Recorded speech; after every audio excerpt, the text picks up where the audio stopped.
네, 안녕하세요. 동포세계 김용필입니다. 오늘은 7월 1일입니다. 그리고 또 올해가 이 한중수교 30주년을 맞는 해이죠.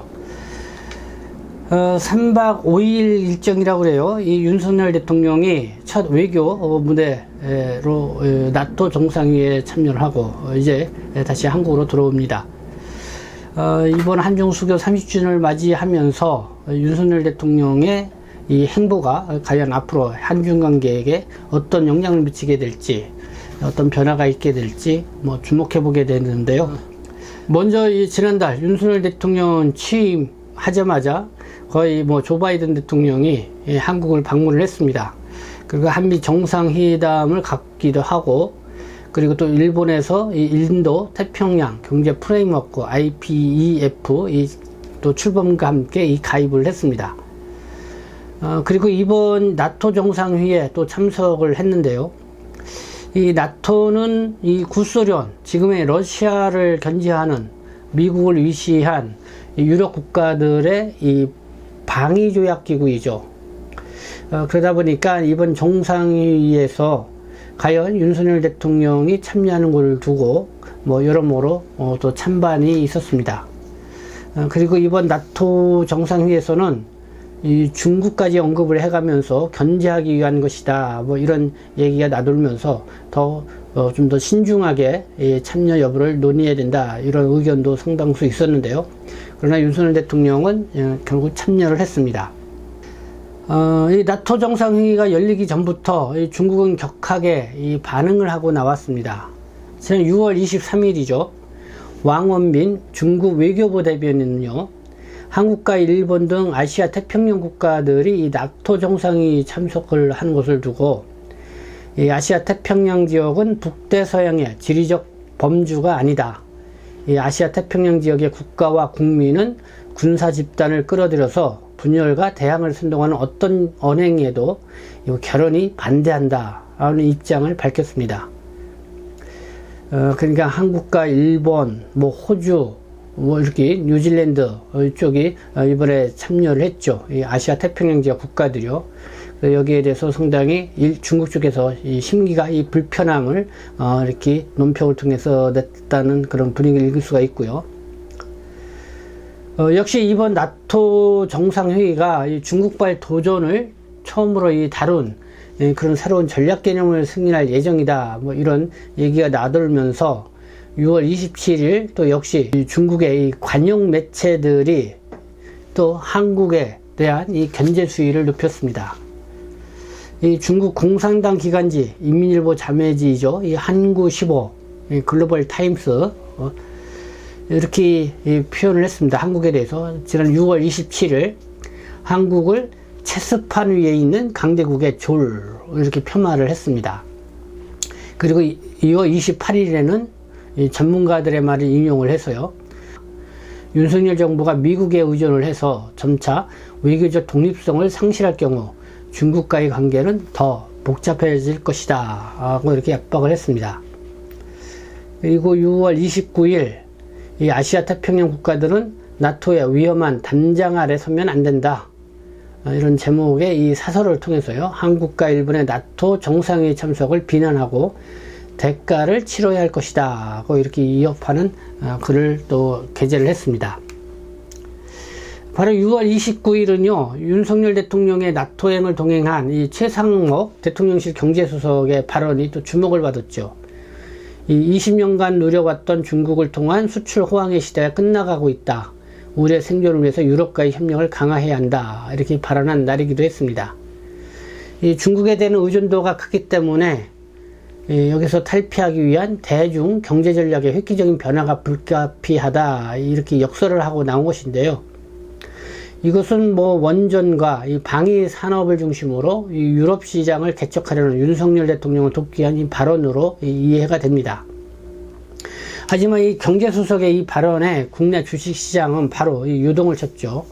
30일 국내 증시에서 화장품과 패션 또 여행 관련 주식들이 크게 떨어졌다는 이런 뉴스 보도가 있었습니다.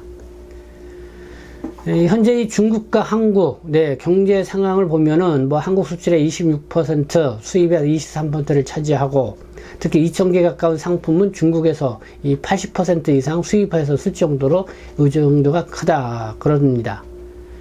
그래서 이 기업계에서도 이 최상모, 이 경제수석의 말을 두고 이 방향전환을 하더라도 기업에게 시간을 더 주면서 차분히 준비해야 하는데 대놓고 선을 긋는 것 같아서 이 득보다 실이 크다는 입장들을 보였습니다. 어쨌든 국내 언론도 이번 윤석열 대통령의 나토 방문에 대해서 이렇게 사설로 통해서 이 논평을 내고 있습니다. 먼저 세계일보, 윤석열 나토에서 한국은 더 큰 역할을 할 것이다.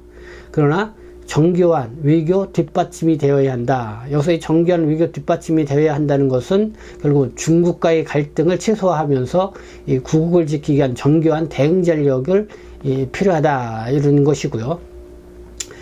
중앙일보는요, 한중 관계 이 세심하게 관리해서 국위 손상을 막아야 한다, 이런 논평을 냈습니다.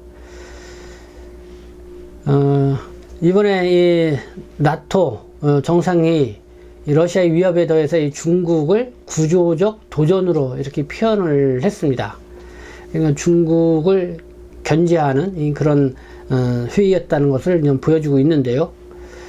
뭐 여기에서 어쨌든 윤석열 대통령은 전략적 모호성을 내려놓고 문재인 정부와는 다르게요, 한국의 전략적 선택을 보다 분명하게 밝힌 그런 측면을 보여주고 있다, 이렇게 좀 평가를 하면서, 그러나 우려되는 것은 중국과의 관계이다.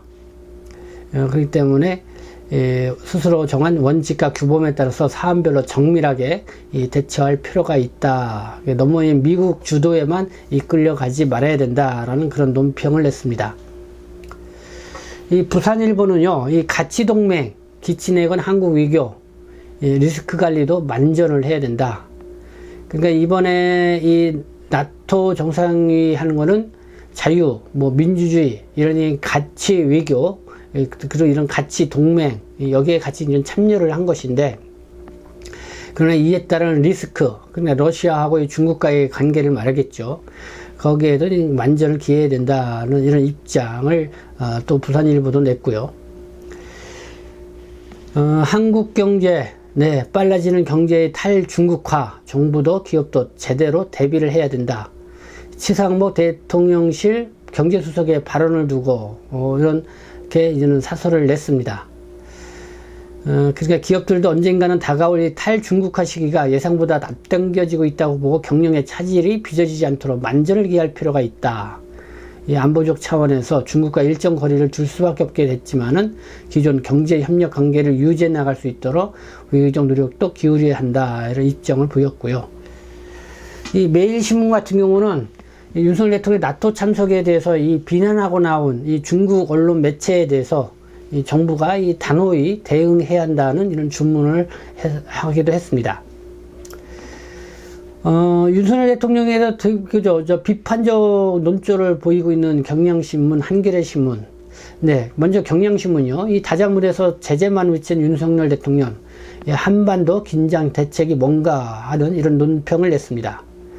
그러니까 가치규범 연대, 신흥 안보 협력 강화, 뭐 글로벌 네트워크 구축, 이 세 가지 목표 기대 이상으로 달성했다고 대통령실은 자평을 하지만은 미국과 중국의 갈등이 격화하는 상황에서 이번 나토 참석 행보는 중국과 러시아의 반발과 이 북한의 무력 시위 등 한국의 질 부담이 커졌다. 이 냉정한 평가와 후속 대책이 있어야 한다. 이렇게 경향신문이 목소리를 냈고요.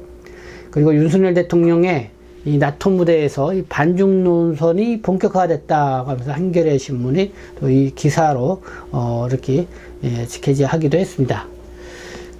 뭐 한중수교 30주년을 맞이해서 윤석열 대통령이 어떠한 향방으로 이 한중 관계를 이끌어갈지, 이번 나토 정상회의 참여를 통해서 좀 그 밑기름을 볼 수 있을 것 같기도 한데요. 그러나 참 우려되는 부분도 상당수가 있다. 그래서 그 부분을 어떻게 대처해 나갈 것이냐 하는데 한국 언론들도 많이 지금 우려의 목소리를 내고 있다는 것을 알 수가 있습니다. 지금까지 시청해 주셔서 감사합니다. 저는 동포세계신문 대표 변육장 김용필이었습니다.